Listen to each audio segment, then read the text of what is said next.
नमस्कार दोस्तों। हम बात कर रहे थे राजस्थान के अफवाह तंत्र के बारे में। अभी तक हमने बात कर ली थी लूनी नदी की और साबरमती नदी की। आज हम बात करने जा रहे हैं माही नदी के बारे में। तो आपको वीडियो एंड तक देखना है और अपना ओपिनियन जरूर जरूर शेयर करना है। अब हम देख लेते हैं कि माही नदी के उपनाम क्या क्या है। तो एक तो इसको वागड़ की गंगा बोलते हैं, आदिवासी की गंगा बोलते हैं, कांठल की गंगा बोलते हैं, और उसके अलावा इसको हम क्या बोल देते हैं, वो स्वर्ण रेखा की संज्ञा भी हम इसको दे देते हैं। एक स्पेशल पॉइंट ये है कि ये कर्क रेखा को 2 बार कट करती है। उसके अलावा इसके द्वारा कुछ मैदान का फॉर्मेशन होता है इसके बेसिन के द्वारा। तो एक तो कांठल का मैदान है जो प्रतापगढ़ के रेफरेंस में है, पुष्प बेसिन है, वागड़ का मैदान है। भाई पुष्प बेसिन तो होगा इसमें क्योंकि महुआ के सफेद पुष्प पाए जा रहे हैं उस वजह से। इसके अलावा ये क्या करती है, उल्टे यू आकार में बह रही है अपने राजस्थान में। उल्टे यू का मतलब है ये देखो आप, ये अंग्रेजी के उल्टे यू की तरह बह रही है। ये बांसवाड़ा से प्रवेश कर रही है, प्रतापगढ़ होती हुई कहाँ जा रही है, डूंगरपुर से होते हुए बाहर निकलती जा रही है। तो ये मध्य प्रदेश, राजस्थान और गुजरात की सीमा बना रही है। अगर हम राजस्थान के संदर्भ में देखें तो ये डूंगरपुर और बांसवाड़ा की सीमा बनाने का काम कर रही है। इसके अलावा अगर हम इसके बारे में देखें कि इसका उद्गम कहाँ से होता है और ये कहाँ पे जाके विलीन हो जाती है। वही विलीन तो खंबात की खाड़ी होगी, तभी तो अरब सागर के तंत्र में हम इसको पढ़ रहे हैं। अब इसका उद्गम होता है मेहंद झील, धार, मध्य प्रदेश से, और वहां से ये राजस्थान में खादू गांव, बांसवाड़ा से प्रवेश करती है। अब इसमें जो सबसे पहले जो सहायक नदी आकर मिल रही है इसमें, वो है ईरू नदी। वो प्रतापगढ़ से आकर इसमें मिल रही है। और अगर ऐसे पूछे कि ईरू नदी इसमें माही बजाज सागर परियोजना से पहले इसमें कौन सी सहायक नदी आकर मिलती है, तो उसका भी आंसर हो जाएगा ईरू नदी जो प्रतापगढ़ से आती है। अब इसके ऊपर क्या है, 3 परियोजनाएं पढ़ेंगे हम। पहली तो है माही बजाज सागर परियोजना, दूसरी ये वाली परियोजना पढ़ेंगे, और तीसरी पढ़ने जा रहे हैं हम कडाना डैम वाली, और ये है कागदी पिकअप बांध वाली। ये दोनों तो राजस्थान में है, माही बजाज सागर और कागदी पिकअप वाली। और कडाना परियोजना आप पढ़ेंगे गुजरात में। तो अब इसमें क्या है, ये बोरखेड़ा में माही बजाज सागर परियोजना इसमें स्थित है। उसके बाद में इसके ऊपर है कागदी पिकअप बांध, ये भी अपने राजस्थान में ही स्थित है, बांसवाड़ा में ही। अब इसमें एक सहायक नदी आती है भावर माता की, भावर माता पहाड़ी है छोटी सादड़ी प्रतापगढ़ से, जाखम नदी। ये जाखम नदी, और एक आ रही है इसमें उदयपुर से सोम नदी। इन दोनों का मिलन जहाँ पर हो रहा है वहां पर बेनेश्वर कहलाता है। आदिवासियों का जो कुंभ है वो इसी को बोलते हैं बेनेश्वर। ये 3 नदियों का संगम है।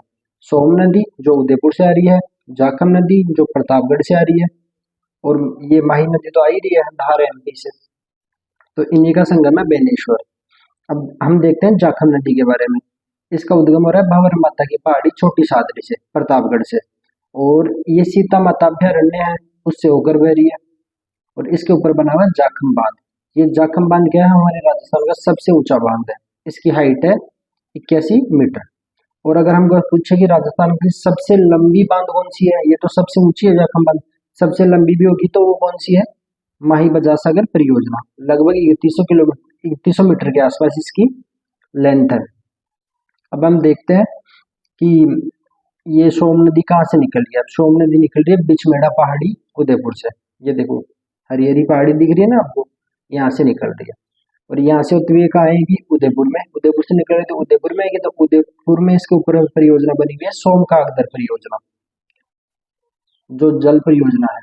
और उसके बाद में इसमें डूंगरपुर में एक परियोजना है सोम कमला अम्बा परियोजना, और ये यहाँ पे बेनेश्वर में आके तीनों नदियां मिल जाएगी। अब इसमें क्या है, एक तो मोरेन नदी आती है डूंगरपुर से, और एक आमेर गुजरात से कौन सी नदी आती है, अनास नदी आती है। अनास नदी, इसी अनास नदी के ऊपर अनास परियोजना बनी हुई है अपने राजस्थान में, बांसवाड़ा में ही बनी हुई है। और ये राजस्थान में प्रवेश करी है मोतीला खेड़ा से। ये दोनों जहाँ पर मिल रही है उस संगम का नाम है गलियाकोट। यहाँ पे ये दोनों नदियां आकर मिलती है इस माही नदी में। तो ये जगह कौन सी है, अपनी गलियाकोट है। और इसमें और नदी कौन सी आ रही है, चाप नदी आकर मिल रही है जो कालीजरा से निकल रही है बांसवाड़ा से, और एक भादर नदी। ये नदी भी इसकी सहायक नदी ही है। अब ये नदी यहाँ से बहते हुए वापस गुजरात में प्रवेश कर जाएगी। गुजरात में प्रवेश करने का इसका स्थान है पंचमहल से। तो गुजरात में प्रवेश के बाद में इस पे कडाना बांध बना हुआ है अपना। तो इस प्रकार अपनी माही नदी का पूरा अफवाह तंत्र हो जाता है। अब हम देखेंगे कि इसको स्वर्ण रेखा नदी भी बोलते हैं, क्योंकि अपने भारत के संदर्भ में तो हम देखते हैं तो कृष्णा नदी के डेल्टा में भी मिलता है प्लेसर, जो नदियों के डेल्टा में मिल रहा है ना, स्वर्ण की मात्रा, इसको भी स्वर्ण रेखा बोलते हैं। ये कर्क रेखा को 2 बार काट रही है, और इसके ऊपर जितनी भी जैसे परियोजनाएं थी वो हमने एक बार देख लिया। ये तो मोहनलाल वो माही बजार सागर परियोजना, ये अपनी कागदी पिकअप बांध हो गया, जाखम नदी पर जाखम बांध हो गया, और सोम नदी पर 2 परियोजनाएं पढ़ ली हमने, सोम कागदर और सोम कमलांबा, और ये कडाना बांध गुजरात में है ही, और अनास नदी पे अनास परियोजना अपनी है ही। क्योंकि इसमें एक तो आपको ज्यादातर परियोजनाएं से ज्यादा क्वेश्चन बनता है, और दूसरा इसका कि किस आकार में ये बह रही है। ये देखो, ये उल्टे यू आकार में बह रही है। अगर इसके बारे में पूछे कि सीमा किस किस की बना रही है, तो ये गुजरात, राजस्थान और एमपी की सीमा बना रही है, बॉर्डर लाइन। और साथ ही अपने राजस्थान में किसकी बना रही है, डूंगरपुर और बांसवाड़ा की बना रही है। तो अपना माही नदी वाला चैप्टर हो जाता है कंप्लीट। इसके साथ ही हमारी अंतर्वर्गी नदियां और अरब सागर का अपवा तंत्र समाप्त हो गया। अब चंबल और बनास नदी बची, क्योंकि उसमें बाणगंगा नदी आती है ना, वो अंतर्वर्गी नदियों के साथ ही हमने देख ली थी। और इसमें भी एक जो पश्चिमी बनास आती है, वो हमने उसके अंतर्वर्गी नदियों के साथ ही देख ली थी। तो वीडियो देखने के लिए आपका बहुत बहुत धन्यवाद।